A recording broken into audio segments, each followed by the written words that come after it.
Hello friend, welcome to the channel solution. आज के इस इंफॉर्मेटिव वीडियो में हम डिस्कस करेंगे एक ऐसे टॉपिक का जिसके बारे में लगभग हर कोई जानना चाहता है, लेकिन पूरी तरह से कॉन्सेप्ट अभी तक क्लियर नहीं है। आज हम बात करेंगे डायबिटीज मेलाइटस के बारे में, जो कि आपके सेमेस्टर के एग्जाम के साथ साथ कॉम्पिटिशन एग्जाम और अगर आप जनरल पब्लिक देख रहे हैं तो आपके डेली लाइफ के लिए, अपने परिचित के लिए भी काफी काम आ जाएगा। तो चलिए शुरू करते हैं आज का टॉपिक। हमारा आज का टॉपिक है डायबिटीज मेलाइटस। ये आखिर डायबिटीज मेलाइटस क्या होता है, क्या इसके सिम्टम्स हैं, क्या इसके रिस्क फैक्टर हैं, क्या इसके कॉजेस हैं, डायग्नोसिस कैसे कर सकते हैं और आप इसका ट्रीटमेंट कैसे कर पाएंगे। सबसे पहले अगर हम बात करते हैं डायबिटीज की, तो इसे हम हिंदी में शक्कर की बीमारी, मधुमेह या फिर सिंपल लैंग्वेज में, डे टू डे की लैंग्वेज में शुगर की बीमारी कहते हैं। जब इसका नाम है शक्कर की बीमारी, मधु मतलब मीठा, मधुमेह की बीमारी या शुगर की बीमारी, तो इसका सीधा संबंध यह निकाला जा सकता है कि ये एक ऐसा प्रॉब्लम है जिसको हम लोग आगे मेटाबॉलिक डिसऑर्डर के नाम से जानेंगे, जिसमें हमारे बॉडी का मेटाबॉलिज्म सिस्टम प्रॉपर तरीके से ब्लड में प्रेजेंट ग्लूकोज को यूज नहीं कर पाती। इसके कारण से क्या होता है, इसके कारण से ब्लड में ग्लूकोज का लेवल धीरे धीरे बढ़ने लगता है। अब यहां पे एक चीज का कॉन्सेप्ट क्लियर करना बहुत आवश्यक है कि ऐसे में कैसे आपके ब्लड में शुगर लेवल बढ़ता जाता है, जबकि नॉर्मल व्यक्ति जिसको डायबिटीज नहीं है, चाहे आप हो या मैं हूं या कोई और हो, उसके में ब्लड में शुगर के लेवल क्यों नहीं बढ़ता। देखिए, अगर एक एग्जांपल ले लेते हैं कि मेरे पास कुछ खाने के 15-20 पैकेट रखे हुए हैं, चलो 20 पैकेट रखे हुए हैं। अगर मैं इन 20 पैकेट को सब तक बांट देता हूं तो मेरे पास अल्टीमेटली कितना रहेगा, कुछ भी नहीं। क्यों? क्योंकि मैंने सबको बांट दिया। लेकिन अगर इन 20 में से मैं बांटने निकला हूं और 10 लोगों ने एक्सेप्ट करने से मना कर दिया कि मैं नहीं लूंगा, या तो मैंने 10 लोगों को जानबूझ करके बांटा ही नहीं। 20 में से 10 लोगों को बट गया, 10 लोगों ने या तो नहीं लिया या तो मैंने नहीं दिया, तो अब मेरे पास कितना रहेगा, अब मेरे पास रहेगा 10। तो जब मैंने बांटा नहीं या मैं बांट नहीं पाया क्योंकि वो लिया नहीं, तो मेरे पास एक्सेस तो होगा ही। वैसे ही जब कभी भी आप, मैं या कोई भी व्यक्ति खाना खाता है तो उस खाने में कई अलग अलग तरह के कॉन्स्टिट्यूएंट्स होते हैं। कार्बोहाइड्रेट होगा, ग्लूकोज होगा, वो आपकी बॉडी में आएगा। ये आपके ओरल रूट से होता हुआ आपके स्टमक में पहुंचेगा, फिर स्टमक से स्मॉल इंटेस्टाइन में जाएगा और स्मॉल इंटेस्टाइन से होता हुआ आपके ब्लड में पहुंचेगा। फाइनल डेस्टिनेशन उसका रेस्पेक्टिवली अभी के हिसाब से, एब्जॉर्प्शन के पॉइंट ऑफ व्यू से तो ब्लड ही हुआ। और ये जब का ग्लूकोज ब्लड में पहुंच गया तो फिर ब्लड क्या करता है, अपने एक दोस्त की मदद से जिसका नाम है इंसुलिन, उसकी मदद से इस ग्लूकोज को शरीर के अलग अलग सभी सेलों तक पहुंचाता है, जिससे इन सेल्स को एनर्जी मिलती है और ये सेल काम करते हैं। तो जब ब्लड में ग्लूकोज है और ये ब्लड अपने इस ग्लूकोज को सब तक बांट देता है, तो ब्लड में कभी भी एक्सेस नहीं रहता, ऑप्टिमम रहता है, क्योंकि वो ऑलरेडी बांट चुका है। बट कोई ऐसा सिचुएशन क्रिएट हो जाए जहां पे या तो ब्लड किसी भी कारण से, जिसके बारे में आगे देखेंगे, अपने अंदर प्रेजेंट शुगर को पूरे सेल्स तक ना पहुंचा पाए, या अगर पहुंचा भी जा रहा है, पहुंच भी गया सेल के पास, लेकिन सेल किसी कारण से ले नहीं पा रहे हो, लेने से मना कर दे रहे हो, तो अल्टीमेटली वो तो वापस आ ही जाएगा ब्लड में। तो इन कारणों से धीरे धीरे ब्लड में शुगर का लेवल बढ़ने लगता है, क्योंकि यूज करने वाले कोई है नहीं। इसी कंडीशन को हम डायबिटीज मेलाइटस कहते हैं। सिंपली डायबिटीज मत कहिएगा, क्योंकि डायबिटीज के दो अलग अलग फॉर्म होते हैं। एक होता है डायबिटीज मेलाइटस, जिसके बारे में आज की वीडियो में हम बात करेंगे, बहुत डिटेल से लंबा वीडियो बनेगा, जिसको स्किप करना है अभी से स्किप कर दीजिए। और दूसरा होता है डायबिटीज इंसिपिडस, जिसके रेस्पेक्ट में अगले सेमेस्टर में बात करेंगे। तो जब हम बात करते हैं इस प्रॉब्लम की, तो इससे जुड़ी हुई कुछ इंपॉर्टेंट टर्म्स को भी आपको समझना पड़ेगा कि आखिर डायबिटीज मेलाइटस है क्या ये डिजीज है या ये डिसऑर्डर है। क्या इसको 1-2 दिन की गोली खाने से ठीक कर सकते हैं या लाइफ लॉन्ग मेडिसिन के ऊपर रहना पड़ेगा। सबसे पहली बात तो अकॉर्डिंग टू एक्सेप्टेड थ्योरी ये डिजीज नहीं है, बल्कि एक डिसऑर्डर है। डिसऑर्डर कहने का मतलब यह है कि ये आपकी बॉडी में प्रेजेंट किसी भी केमिकल के कम या ज्यादा होने की वजह से, यानी कि नॉर्मल वैल्यू से फ्लक्चुएट करने की वजह से होता है। इसके लिए कोई माइक्रो ऑर्गेनिज्म रिस्पॉन्सिबल नहीं है कि ये कोई ट्यूबरक्लोसिस के जैसे माइकोबैक्टीरियम ट्यूबरक्लोसिस के द्वारा कॉज कर दिया जाए, ये मलेरिया के द्वारा किसी दूसरे ऑर्गेनिज्म के द्वारा कॉज कर दिया जाए, नहीं होता ऐसा। यह आपकी बॉडी में इंसुलिन के कम बनने, रेजिस्टेंस के डेवलप होने या और अननोन रीजन की वजह से होता है। यानी कि कोई फॉरेन पार्टिकल यहां पे इंक्लूड नहीं हो रहा, केवल आपकी बॉडी में केमिकल का फ्लक्चुएशन हो रहा है। और ये क्यों हो रहा है? यहां पे एक मेटाबॉलिक डिसऑर्डर है। तो अब ये मेटाबॉलिज्म क्या है? मेटाबॉलिज्म मैं हर एक चीज को एक्सप्लेन करूंगा, लंबा जाए तो जाए, बट कॉन्सेप्ट क्लियर होके जाए। तो मेटाबॉलिज्म एक ऐसा प्रोसेस है जहां पे हमारा बॉडी किसी भी लिए गए सब्सटेंस को, केमिकल को एक फॉर्म से दूसरे फॉर्म में कन्वर्ट करता है। इसीलिए इस मेटाबॉलिज्म का एक दूसरा सिनोनिम्स है जिसे हम कहते हैं बायो ट्रांसफॉर्मेशन, यानी कि बायोलॉजिकल ऑर्गेनिज्म के अंदर एक फॉर्म का दूसरे फॉर्म, ट्रांसफॉर्म, एक फॉर्म से दूसरे फॉर्म में कन्वर्ट होना, ताकि उसकी यूटिलिटी और उसका प्रोसेसिंग स्मूथली हो सके। कन्वर्ट होना बहुत जरूरी है। अगर आप इसको समझना चाहते हैं तो मैं घर का एक एग्जांपल देता हूं। देखिए, आप सब रोटी खाते हैं, कभी न कभी पराठा भी खाया होगा, कभी आप पूड़ी भी खाते हो, कभी कुछ और भी खाते हैं। तो सब चीजों में एक चीज तो कॉमन है कि चाहे रोटी हो, चाहे पराठा हो, चाहे पूड़ी हो या कोई भी चीज हो, बनता किस चीज से है? इनके इंग्रेडिएंट में गेहूं से बनता है। तो आप सीधा गेहूं क्यों नहीं खा लेते? चलो, गेहूं चबाने में दिक्कत है, गेहूं का आटा जब बनता है तो उस आटे को पानी में घोल करके क्यों नहीं पी जाते? क्योंकि अल्टीमेटली जब आप रोटी खाएंगे, पराठा खाएंगे या फिर पूड़ी खाएंगे तो पेट में जाने के बाद तो उसका स्लरी बनना ही बनना है। तो इतना तामझाम करने की क्या जरूरत है? सीधा आप उसको घोल दीजिए आटे को और पी लीजिए। तो आप बोलेंगे सर इसमें टेस्ट नहीं आएगा, पचेगा नहीं, पेट दर्द करेगा। एग्जैक्टली सही चीज, आपने उस गेहूं को पता नहीं कितने फॉर्म में कन्वर्ट कर दिया। ये भी तो ट्रांसफॉर्मेशन है। हालांकि ये बायोलॉजिकल ऑर्गेनिज्म के अंदर अभी नहीं हो रहा, इसलिए बायो ट्रांसफॉर्मेशन नहीं है, ये सब फिजिकल ट्रांसफॉर्मेशन। गेहूं का आटा बना, आटे की डो बनी, डो की फिर रोटी बनी हो या पराठा बना हो या फिर पूड़ी बनी हुई हो, तो वो जरूरी है प्रोसेस को कन्वर्ट करने के लिए, आपको टेस्ट भी मिल सके, डाइजेस्ट भी हो सके। यही काम हमारे बॉडी में होता रहता है। तो मेटाबॉलिज्म केमिकल कॉन्स्टिट्यूएंट को इजीली कन्वर्ट होने लायक बनाता है, इजीली वाटर सोल्यूबल बनाता है और उसको प्रोसेस होने के लायक बनाता है। तो जब कभी भी हम किसी भी खाने में कार्बोहाइड्रेट को यूज करते हैं तो अल्टीमेटली वो ग्लूकोज में कन्वर्ट होता है, फिर ब्लड में जाकर के स्टोर होता है, ब्लड से पूरी बॉडी तक जाता है, सर्कुलेट होता है और सेल्स को, यानी कि हमें, आपको, आप और मैं कुछ भी नहीं है, आप और मैं कोई आइडेंटिटी नहीं है, हम सब सेल के ग्रुप हैं। तो सेल की हम बात करें, cell are the main prime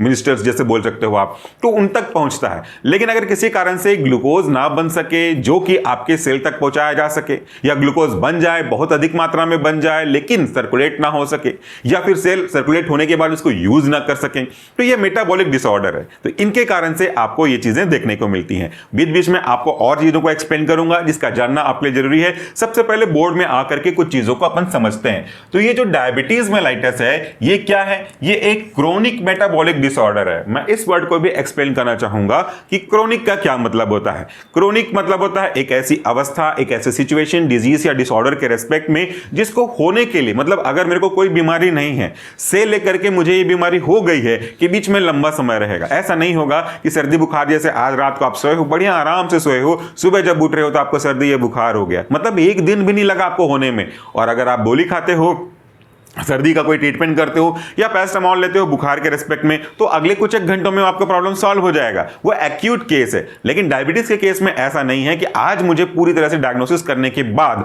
कंफर्मेटली कहूं कि मुझे डायबिटीज नहीं है, बट जब मैं सुबह उठूं तो मेरे को निकले डायबिटीज मेलाइटस टाइप 1 और टाइप 2। ऐसा होता नहीं। तो ये क्रोनिक है और इसके ठीक करने में भी टाइम लगता है। जैसा मैंने कहा, सर्दी बुखार आप एक आध दिन, एक आध घंटे में आप ठीक कर सकते हो, बट डायबिटीज के केस में ऐसा नहीं है कि आपने 4 दिन का गोली खाया और आपका डायबिटीज हमेशा के लिए ठीक हो गया।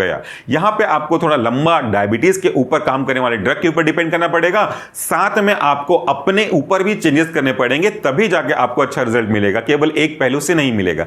तो ये कहलाता है क्रोनिक। और दूसरा मेटाबॉलिक डिसऑर्डर, मतलब जब आपकी बॉडी में मेटाबॉलिज्म प्रॉपर नहीं हो पाए। कई अलग अलग कॉन्सिक्वेंस है मेटाबॉलिज्म के। Conversion of complex molecule into simple molecule, conversion of active molecule into inactive molecule, conversion of inactive molecule into active, active into inactive, less active into more active, less water soluble into more soluble. ये कई सारे अलग अलग consequence है metabolism का। इसीलिए मैं simple एक लाइन में कहता हूं, एक फॉर्म से दूसरे फॉर्म, अगर ये वर्ड यूज करते हो तो सारी कॉन्सिक्वेंस एक के अंदर आ जाती है। तो ये मेटाबॉलिक डिसऑर्डर है जो लंबा चलता है होने के लिए भी और ठीक होने के लिए भी, इसीलिए ये क्रोनिक है। ठीक है।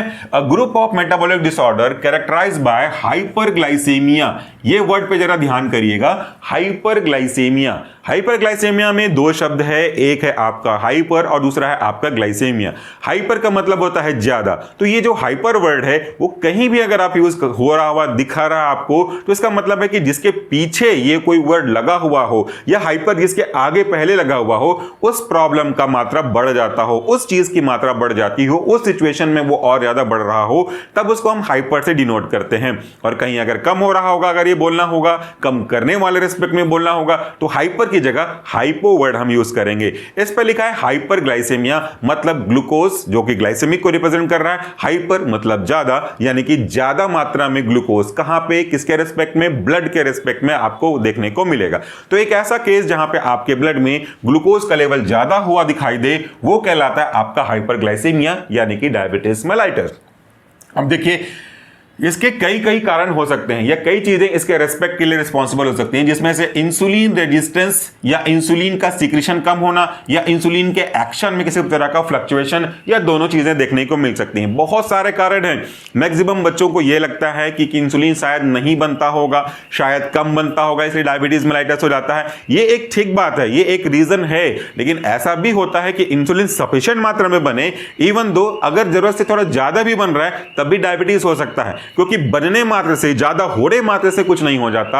उसको यूज करने के लिए कोई ना कोई होना चाहिए, वो यूज करने वाले तक पहुंचना चाहिए, तभी जाकर के वो पूरा होगा। जैसे अगर कुछ बच्चे मेरे सामने भूखे बैठे हुए हैं और उनको खाना चाहिए, लेकिन अगर खाना नहीं है तो वो तो भूखे रहेंगे। तो वो खाने वाले बच्चे जो भूखे हैं, समझ लो वो सेल है, और मेरे पास ग्लूकोज नहीं है या इंसुलिन नहीं है तो मैं पहुंचा नहीं पा रहा हूं, यहां तक तो ठीक है। बट अगर मेरे पास खाना बहुत अधिक मात्रा में है और मैं उन बच्चों तक पहुंचा नहीं पा रहा हूं, तो उनकी भूख के कारण खाने की कमी तो नहीं होगी ना, पहुंचा ना पाना ये कारण होगा। इन दिस केस आल्सो यहां पे इंसुलिन की मात्रा तो सफिशिएंट है, लेकिन उनके रिसेप्टर्स पे किसी तरह का सैचुरेशन आ गया है, रिसेप्टर्स डाउन रेगुलेशन में चले गए हैं या कोई और प्रॉब्लम आ गई है, most of the case sensitivity की इशू आ जाती है, तब ये प्रॉब्लम होता है, तब भी ये डायबिटीज मेलाइटस देखने को मिल सकता है। तो या तो इंसुलिन की कमी, या तो इंसुलिन का रिसेप्टर का सैचुरेशन या रिसेप्टर का डाउन रेगुलेशन, ये सब कारण उसमें भी इंक्लूड हो सकते हैं। जब हम बात करते हैं क्लासिफिकेशन की, तो डायबिटीज के मुख्य रूप से अलग अलग रूप से कई क्लासिफिकेशन होते हैं, लेकिन आज के वीडियो में 3 क्लासिफिकेशन को मैं कोट करूंगा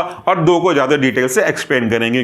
3 टाइप के डायबिटीज मेलाइटस कुछ इस तरीके से होते हैं। सबसे पहला होता है टाइप 1, दूसरा होता है टाइप 2 और तीसरा होता है गेस्टेशनल डायबिटीज मेलाइटस। जब आप बात करते हो टाइप 1 या टाइप 2 की, तो बहुत अधिक क्लियर नहीं होता कि उसके नाम से हम क्या समझें, उसके बारे में क्या होता होगा टाइप 1 में, क्या होता होगा टाइप 2 में। लेकिन जब उसके दूसरे नाम सिनोनिम्स को अगर आप पकड़ोगे या उसको पढ़ोगे, तो आपको पूरा कॉन्सेप्ट केवल नाम के सुनने से ही क्लियर हो जाता है।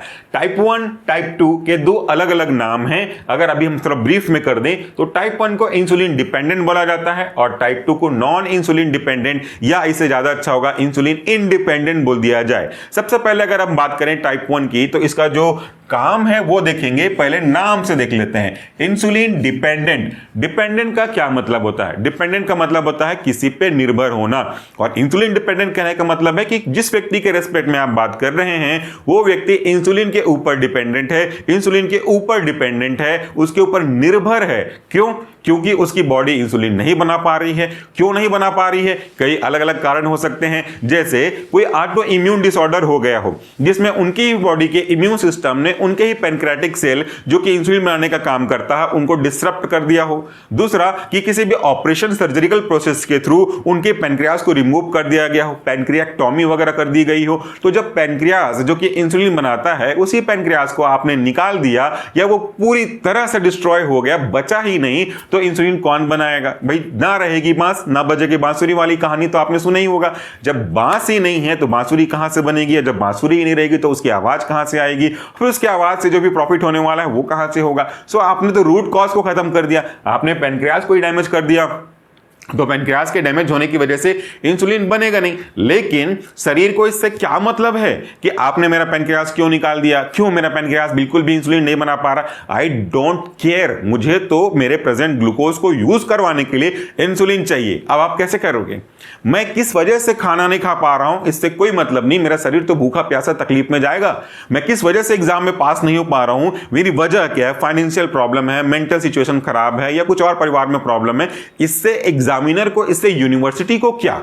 वो तो आपकी प्रॉब्लम है ना। यूनिवर्सिटी को तो चाहिए बस तुम कैसे भी करो, मार्क्स मेरे को दिखने चाहिए, तुम्हारे कॉपी में आंसर लिखे होने चाहिए। तो यहां पे अगर आपने पैनक्रियास को डैमेज कर दिया या हो गया, तो आपको इंसुलिन तो कहीं ना कहीं से अरेंज करना पड़ेगा। मतलब आप एक्सटर्नल सोर्स के इंसुलिन को रोज इंजेक्शन के थ्रू लोगे। दैट मीन्स कि आपकी बॉडी, आपकी ही बॉडी के द्वारा बनाए गए इंसुलिन के ऊपर नहीं है बेस्ड, वो बाहर से लिए जाने वाले इंसुलिन के ऊपर डिपेंड है कि भाई बाहर से इंसुलिन आएगा तब मैं अपने ग्लूकोज को पहुंचाऊंगा सेल तक, फिर मेरे ग्लूकोज को सेल यूज करेंगे और उससे मेरे को एनर्जी मिलेगी, और मेरे सेल को एनर्जी मिलेगी मतलब मुझे मिलेगी। मतलब आप वेट कर रहे हो, इंसुलिन दो तो मैं काम करूं, इंसुलिन दो तो मैं काम करूं। It means you are totally dependent upon insulin. ठीक है, तो पहले अपन इसी को समझ लेते हैं, फिर टाइप 2 पे आ जाएंगे। इसके क्या क्या बेसिक कारण हो सकते हैं? पहला है auto immune destruction. Auto immune destruction मतलब होता है, जैसे मैंने कहा कि आपका इम्यून सिस्टम आपके ही बॉडी के पार्ट को, इन दिस केस आपके ही पैनक्रियाटिक सेल को डैमेज कर देता है। ये ऑटो इम्यून का एक और एग्जांपल बताता हूं। ये गजब का फिनोमिना होता है। हमारी बॉडी यूं तो इम्यून सिस्टम का काम यह है कि आपकी बॉडी को बाहर से आने वाले फॉरेन माइक्रोऑर्गेनिज्म, पार्टिकल, सब्सटेंस जो भी बोल लो उनसे बचाए। कई बार गलती तो हो जाती है, गलती इंसानों से ही होती है ना, और ये भी तो इंसान के अंदर का ही पार्ट है, तो कई बार इससे भी गलती होती है। ये भी आपके ही अपने पार्ट को गलती से दूसरे का पार्ट समझ करके नुकसान पहुंचाना शुरू कर देता है। एक और एग्जांपल देता हूं इसका, सफेद दाग। आपने देखा होगा विटिलिगो के बारे में, उसमें कई व्यक्तियों के चेहरे पे, हाथ पे, बॉडी पे, फेस पे, लिप्स पे कहीं न कहीं पे सफेद दाग देखने को मिलते हैं। ये कोई बीमारी नहीं है, ये कोई छूत की बीमारी नहीं है कि छू देने से फैल जाए, ये कोई पिछले जन्म का पाप भी नहीं है, ना कोई किसी स्पेसिफिक माइक्रोऑर्गेनिज्म की वजह से होता है, नहीं, ये कोई इस तरह का ऐसा प्रॉब्लम नहीं है। ये क्यों होता है? इसमें आपका इम्यून सिस्टम ओवर एक्टिवेट हो जाता है और आपके बॉडी में प्रेजेंट उन सेल को जिनका काम है मिलेनिन बनाना, जिसका मिलेनोसाइट कहते हैं, जिसकी वजह से वो आपका रंग है सो है।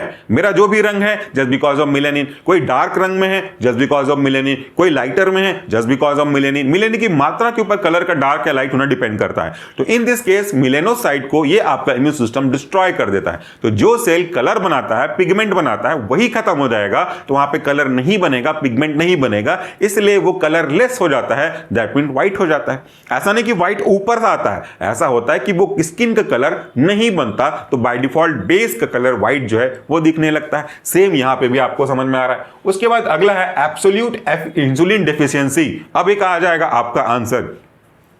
इंसुलिन डेफिशिएंसी मतलब एब्सोल्यूट इंसुलिन डेफिशिएंसी, ये वर्ड ज्यादा जरूरी है, तो इस पे फोकस करना जरूरी है। एब्सोल्यूट इंसुलिन डेफिशिएंसी तो टाइप 2 में भी आ सकता है, बट एब्सोल्यूट नहीं आएगा, एब्सोल्यूट केवल इसी में आएगा। एब्सोल्यूट मतलब पूरा, एब्सोल्यूट मतलब या तो ना तो वाला, या तो 100% या तो 0%, चलालू टाइप का नहीं है, इसे एब्सोल्यूट टर्म, ठीक है। तो इसमें इंसुलिन की पूरी कमी हो जाती है, पूरा भाई है ही नहीं तो कहां से इंसुलिन बनेगा। मेरे घर में एक भी ट्यूबलाइट नहीं है तो मैं चालू करूंगा बटन को, थोड़ा तो जल जाए, ऐसा उम्मीद करोगे क्या? जब ट्यूबलाइट खराब है ही नहीं तो जलने की संभावना ही नहीं, तो जीरो इंसुलिन बनता है। इसलिए तो आप डिपेंडेंट हो, नहीं तो आपको कोई मेडिसिन लेकर के उसको इंक्रीज कर रहे होते, प्रिंसिपल ऑफ ड्रग एक्शन के अकॉर्डिंगली। अगला है आपका यूजुअली प्रेजेंट इन चिल्ड्रन। ज्यादातर टाइप 1 किसमें देखने को मिलता है? Usually present in children, adolescence और यंग एडल्ट। हमारे इंडिया में या वर्ल्ड में ज्यादातर ये नहीं पाया जाता टाइप 1, ज्यादातर पेशेंट टाइप 2 के ही पाए जाते हैं, स्पेसिफिक केस को छोड़ दिया जाए तो। उसके बाद है require life long insulin therapy. जैसा मैंने कहा कि उसकी बॉडी कहीं भी किसी भी तरीके से इंसुलिन नहीं बना पा रही है, तो जब तक वो सब्जेक्ट, जब तक वो ऑब्जेक्ट, जब तक वो व्यक्ति सर्वाइव करेगा, लाइफ में जिंदा रहेगा, तब तक उसे इंसुलिन लेना पड़ेगा, क्योंकि अब बन नहीं रहा है तो कैसे करें, तो बाहर से तो लेना पड़ेगा। ये हो गया आपका टाइप 1 डायबिटीज मेलाइटस। अब आपको समझ में आ गया कि इंसुलिन डिपेंडेंट बोल देने से कितना आसान हो गया समझना। अब दूसरा जो टाइप है वो है आपका टाइप 2 डायबिटीज मेलाइटस, जिसे हम नॉन इंसुलिन डिपेंडेंट कहते हैं। इसका एक और अच्छा नाम है इंसुलिन इंडिपेंडेंट। इंडिपेंडेंट डे आने वाला है ना, या अगर जब ये वीडियो अपलोड होगा तो शायद वो जा चुका होगा, तो यहां पे देखिए, लेकिन मैं इसके पहले बना रहा हूं, तो यहां पे देखिए नॉन इंसुलिन डिपेंडेंट। टाइप 2 बोलने से समझ में नहीं आएगा, लेकिन नॉन इंसुलिन डिपेंडेंट या इंसुलिन इंडिपेंडेंट बोल दोगे तो काफी अच्छा समझ में आ जाएगा। दैट मींस एक ऐसा सिचुएशन है जहां पे इंसुलिन जितना बनना चाहिए उतना तो नहीं बन रहा, इस बात में कोई शक नहीं, लेकिन इतना भी नहीं बन रहा कि उसके बजाय आपको बाहर से इंसुलिन लेना पड़े। आप कुछ मेडिसिन यूज करोगे, आप कुछ अपने लाइफस्टाइल में चेंजेस करोगे, ताकि जो प्रॉब्लम का कारण था वो प्रॉब्लम सॉल्व हो जाए। देखिए, ट्रीटमेंट दो तरह के होते हैं, एक रूट ट्रीटमेंट होता है और एक होता है शूट ट्रीटमेंट। आपको शूट ट्रीटमेंट कहीं भी नहीं मिलेगा, ये मैं अपने मन से बना रहा हूं। शूट ट्रीटमेंट का मतलब होता है सिम्टोमेटिक ट्रीटमेंट, और रूट ट्रीटमेंट मतलब बेसिक कॉज, आपको सब जगह मिल जाएगा। तो मैंने शूट ट्रीटमेंट क्यों कहा कि अगर आप किसी पेड़ को सिर्फ तने से काटते हो तो कुछ समय बाद वो फिर से बड़ा हो जाएगा, लेकिन अगर आप किसी पेड़ को जड़ से उखाड़ देते हो तो कभी भी वापस नहीं आ पाएगा। तो किसी भी बीमारी को ऐसे समझो कि बीमारी की जड़ को अगर खत्म कर देते हो तो बीमारी शायद दोबारा ना आए, लेकिन अगर आप बीमारी के सिम्टम्स को खत्म करते हो तो केवल आप शूट काट रहे हो। जब दवाई का असर खत्म होगा, सिम्टम चला जाएगा, तो फिर से वापस आ सकता है। तो वैसे ही केस में यहां पे भी आपको टाइप 2 देखने को मिल सकता है, लेकिन इस केस में आप डिपेंडेंट नहीं रहोगे। आप उस प्रॉब्लम को, रूट कॉज को खत्म कर दो, या कोई ऐसे चेंजेस करो जिसकी वजह से वो प्रॉब्लम हुआ था, वो प्रॉब्लम का कारण ही हट जाए, तो आपकी प्रॉब्लम सॉल्व हो जाए। दैट मीन्स कि आप इंसुलिन की मात्रा को बढ़ा सकते हो, इंसुलिन पे डिपेंड होने की जरूरत नहीं है, इसीलिए इसका नाम ये पड़ा। अब देखिए, insulin resistance with relative insulin deficiency, दो चीजें हो सकती हैं।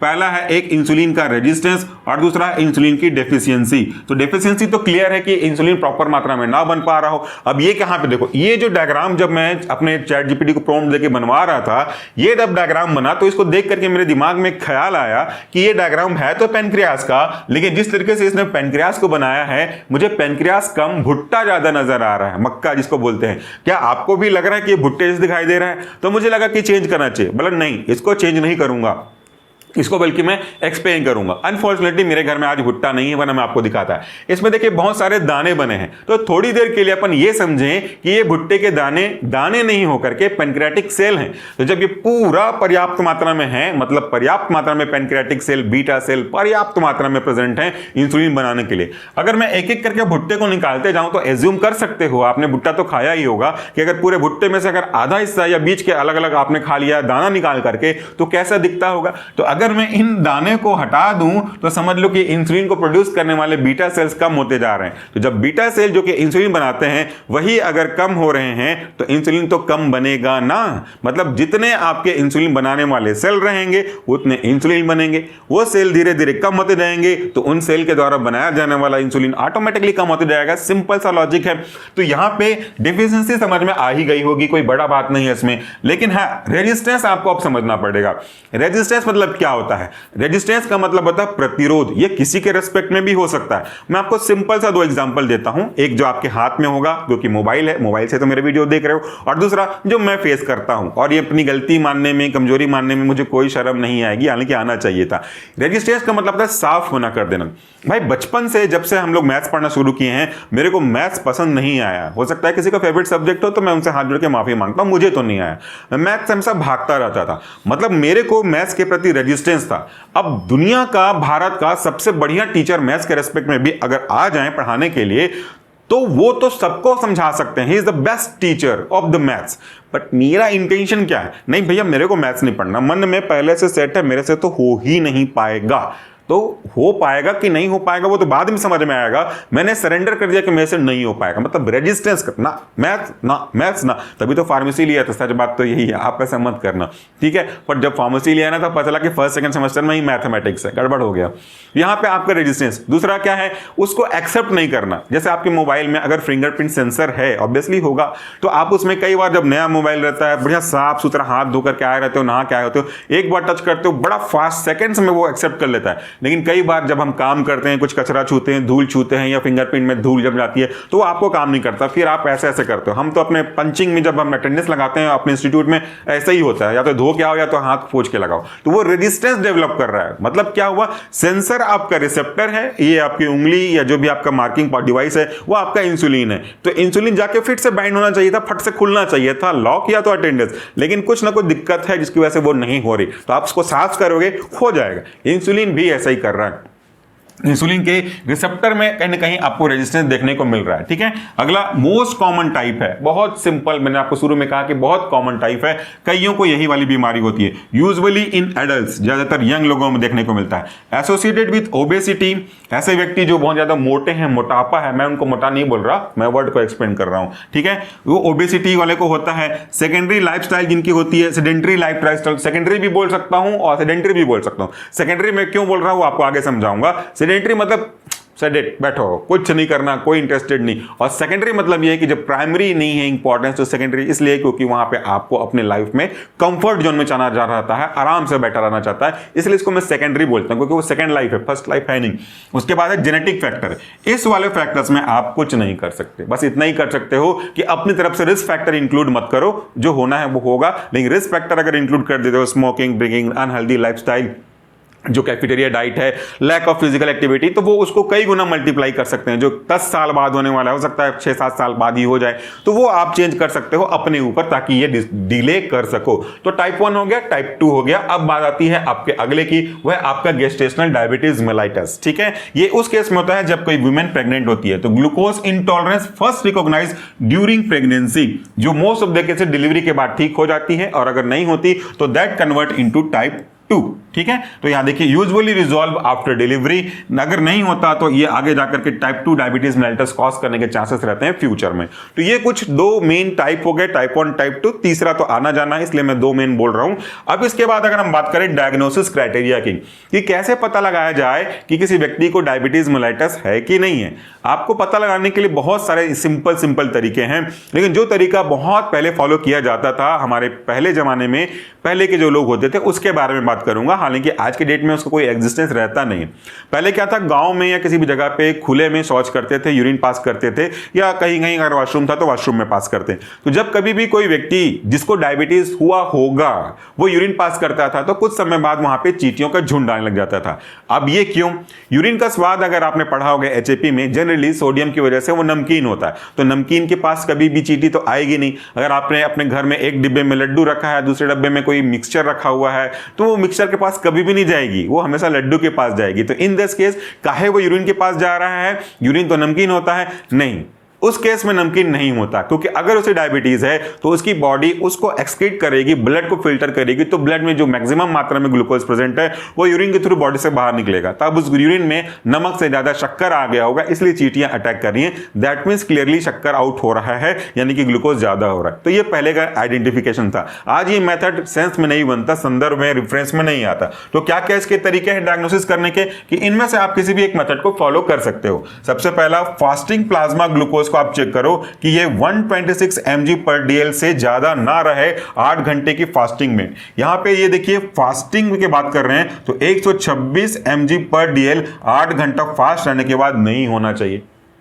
अगर है तो इसका मतलब उसको डायबिटीज मेटाइटिस है। दूसरा कि 2 घंटे प्लाज्मा ग्लूकोज जो अपन बोलते हैं टैलेंट टेस्टिंग, तो ओरल ग्लूकोज टॉलरेंस टेस्ट जिसको हम लोग बोलते हैं OGTT, ये हमें फॉलो करना है। अगर आप फॉलो करते हो और उसके केस में रिजल्ट आता है कि आपके ब्लड शुगर का लेवल 200 mg पर DL से ज्यादा या उतना आता है, तो फिर आप बोल सकते हैं कि है।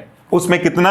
ये 75 ग्राम ग्लूकोज देने के बाद। तो जो ग्लूकोज टॉलरेंस टेस्ट है इसके ऊपर एक एक्सक्लूसिव वीडियो बना दूंगा, क्योंकि बहुत इंपॉर्टेंट है। बट याद रखिएगा, जिसको बहुत गंभीर प्रॉब्लम है उसको ये टेस्ट नहीं फॉलो करना चाहिए। उसके बाद है रैंडम प्लाज्मा ग्लूकोज। इसमें आप चेक करो कि अगर आपके ब्लड में शुगर का लेवल 200 मिलीग्राम पर DL से ज्यादा या उतना आता है तो फिर आपको ये प्रॉब्लम है। उसके बाद सबसे जो स्टैंडर्ड में एक माना जाता है वह आपका HbA1c। इसमें 3 महीने 6 महीने के अलग अलग एवरेज आप निकाल सकते हो। अगर इसकी वैल्यू 6.5% या इससे ज्यादा है तो आप डायबिटीज कंडीशन में आ चुके हो। तो इस तरीके से आप इसको डायग्नोसिस कर सकते हो।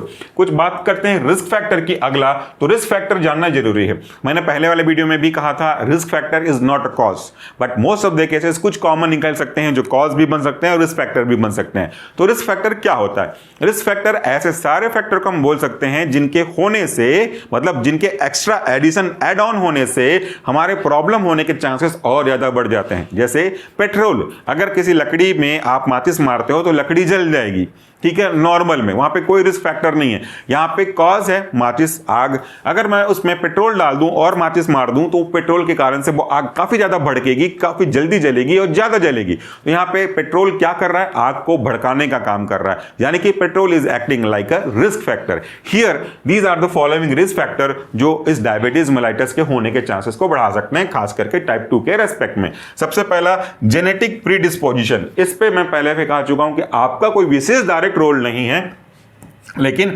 इनडायरेक्ट रोल है, इसको आप मैनेज कर सकते हो। उसके बाद दूसरा है ओबेसिटी एंड सेंट्रल एडिपोसिटी। अगर मोटापा है, ओबेसिटी बढ़ रही है, पेट में चर्बी बढ़ रही है, तो इसके चांसेस और ज्यादा हो सकते हैं। उसके बाद नेक्स्ट आपका फिजिकल इनएक्टिविटी। अगर आप बहुत देर तक ऐसे एक जगह पे बैठे रहते हो, कोई वर्कआउट नहीं चलता, कोई एक्सरसाइज नहीं चलता, तो भी प्रॉब्लम क्रिएट कर सकता है। उससे जो ग्लूकोज है उनके यूटिलाइजेशन कम हो जाते हैं। तो फिजिकल इनएक्टिविटी भी एक रिस्क फैक्टर हो सकता है।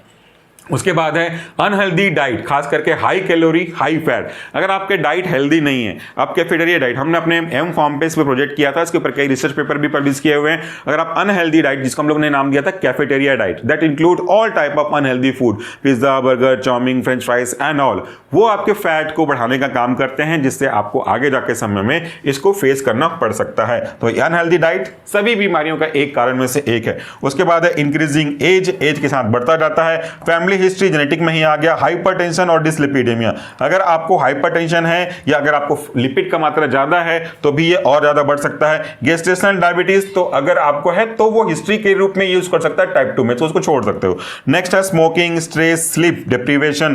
तो ये स्मोकिंग, ड्रिंकिंग और स्लीप के पैटर्न में चेंज होना, अच्छे से सोना नहीं, ये कारण बन सकते हैं आगे। ये तो रिस्क फैक्टर है, तो इनको कारण बनने में ज्यादा देर लगेगी नहीं। तो ये कुछ तीसरे पॉइंट में हमने कवर किया आपके ईटियोलॉजी के बारे में।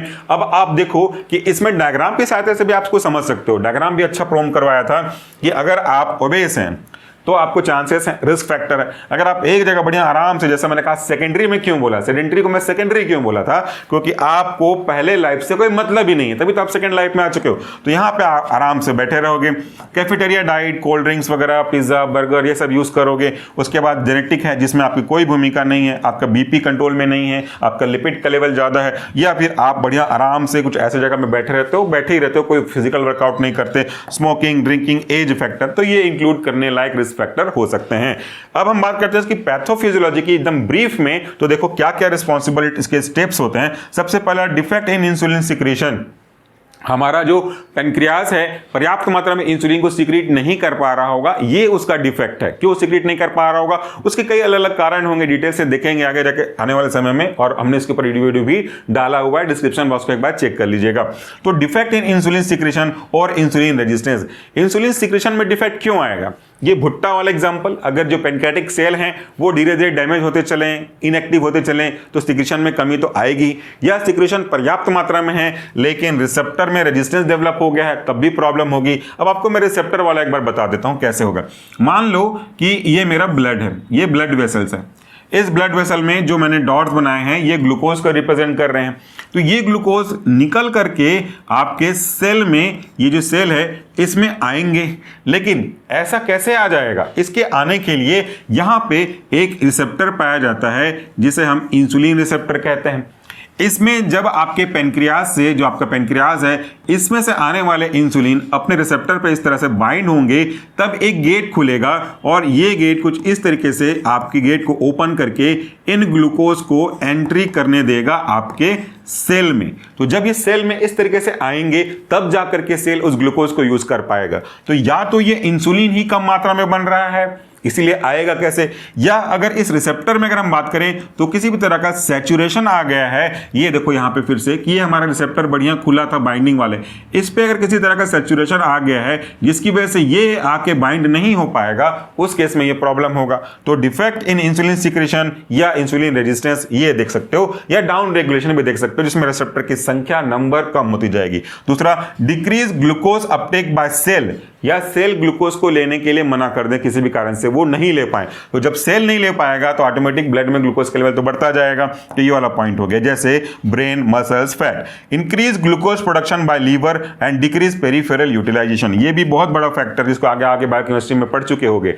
इंक्रीज ग्लूकोज प्रोडक्शन, अब ये सोच रहे हो ग्लूकोज प्रोडक्शन कैसे, हमारा सब कुछ स्टोर होता रहता है लीवर में, ग्लूकोज जो है ग्लाइकोजन के रूप में जमा होता रहता है। अब रिवर्स हो, अगर यही ग्लाइकोजन ग्लूकोज के रूप में टूटने लगे तो वो ग्लूकोज की मात्रा जो ऑलरेडी बढ़ी हुई है उसको और बढ़ा रहा होगा।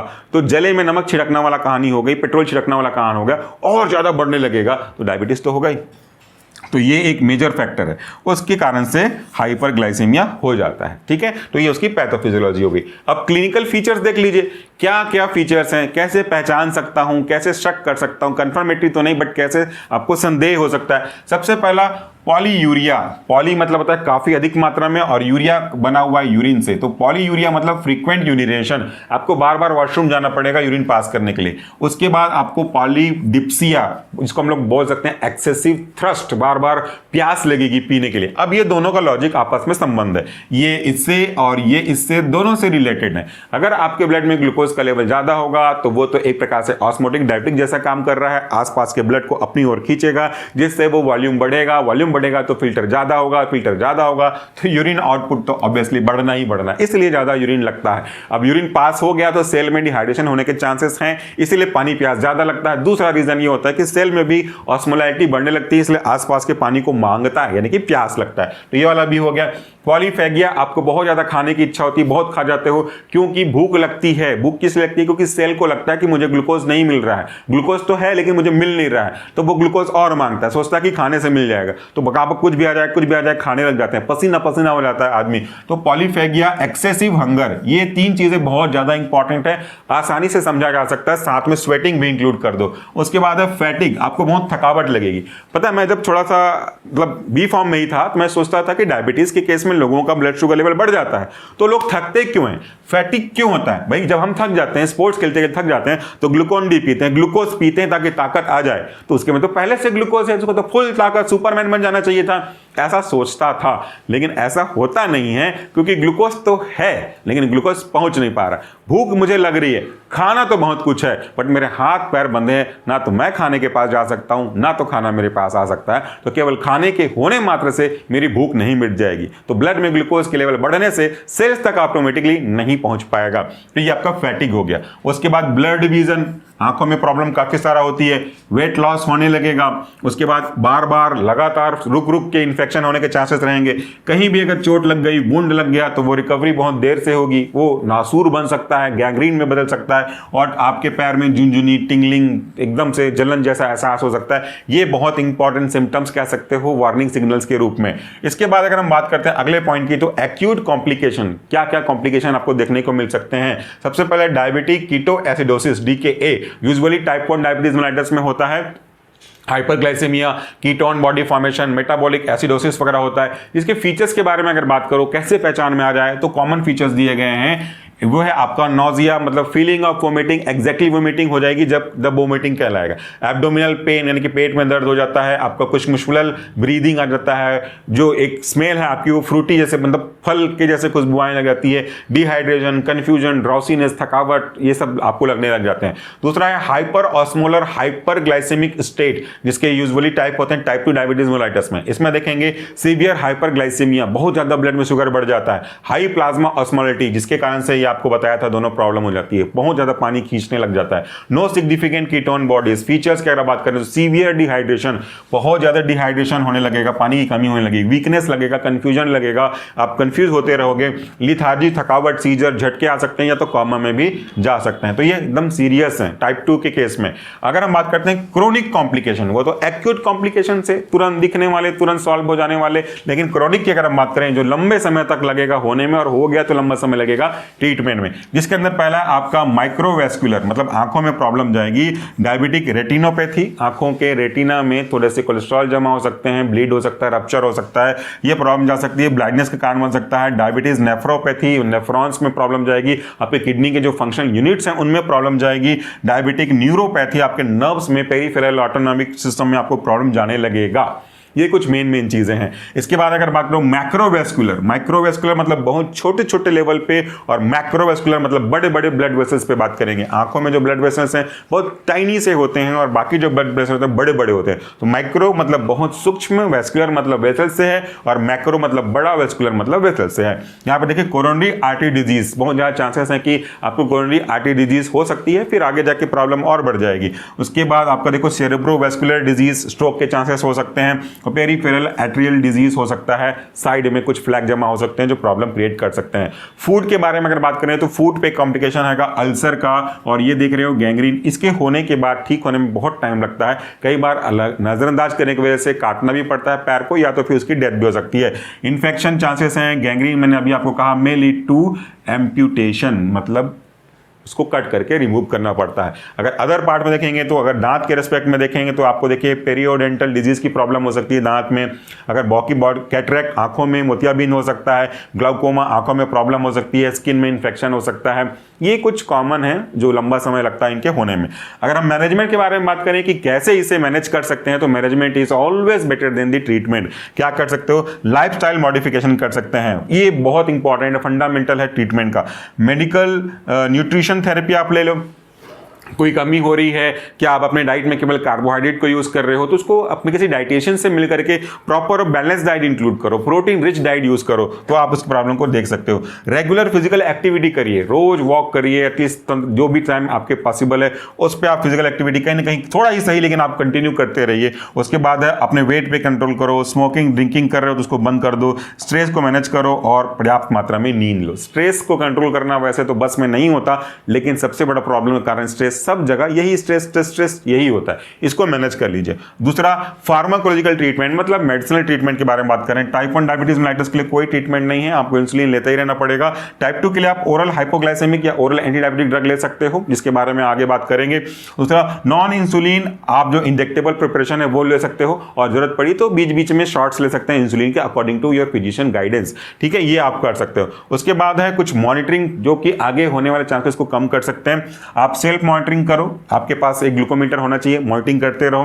दूसरा HbA1c हर 3-3 महीने में आप एक बार चेक कराते रहो, एवरेज पर चलता है। लिपिड प्रोफाइल चेक करिए, रीनल फंक्शन चेक कीजिए, ब्लड प्रेशर चेक करते रहो, अपने पैर का एग्जामिनेशन करो, अच्छे से क्लीन करते रहो और आई का एग्जामिनेशन समय समय पे करते रहो, तो आगे आने वाले चांसेस को आप कम कर सकते हो।